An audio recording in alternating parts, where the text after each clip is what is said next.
Inaprobahan na ng Land Transportation Franchising and Regulatory Board ang piso hanggang 40 piso na taas pasahe sa ilang pampublikong sasakyan. Sa gitna yan ng patuloy na pagtaas ng presyo ng mga produktong petrolyo dahil sa nagpapatuloy na gulo sa Middle East.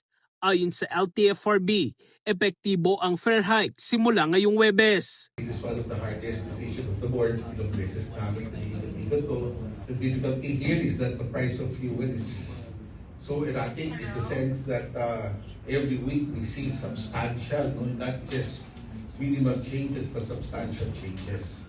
Sa bagong singil, 14 pesos na ang minimum fare sa traditional jeepney mula sa dating 13 pesos para sa unang 4 na kilometro. Samantala, 17 pesos na ang pamasahe sa modern jeepney matapos ang 2 piso na dagdag singil.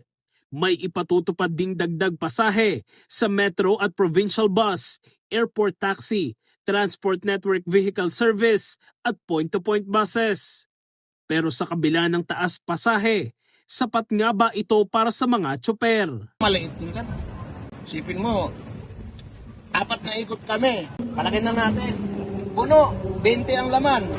Kung piso ang idadagdag mo di 20 lang, 20 ka na ikot di. Sa 4 na ikot di 80 lang yun, sir. Eh ang dinaas 100. Ang taas na, ano pa bang kikitain mo? Magpagod ka na lang.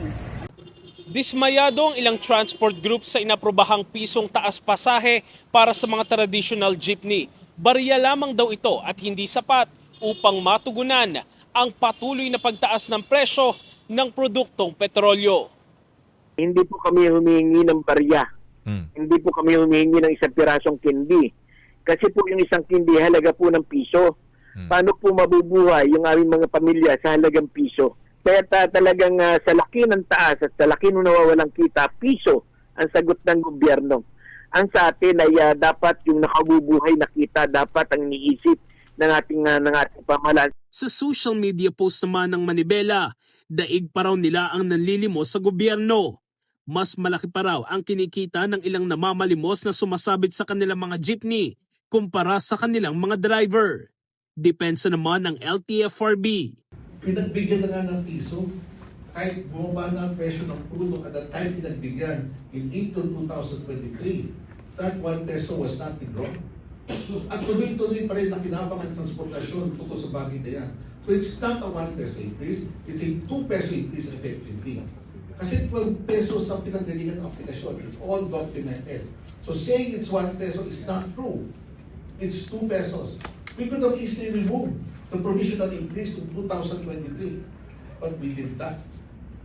Kung may mga dismayado, may ilang grupo naman ang natuwa sa inaprobahang taas pasahe. Very important sa amin yung 3 pesos. Malaki na rin yun. And then, binigyan din kami ng succeeding higher than what we requested during the 2024 petition.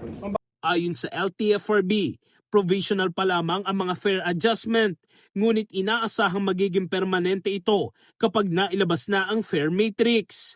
Dagdag pa ng ahensya, sakaling bumaba ang presyo ng langis sa world market, maaari ring ibaba ang pamasahe. In the heart of changing lives, ako si Brigada Jigo Custodio ng 105.1 Brigada News of Manila, the Music News Authority.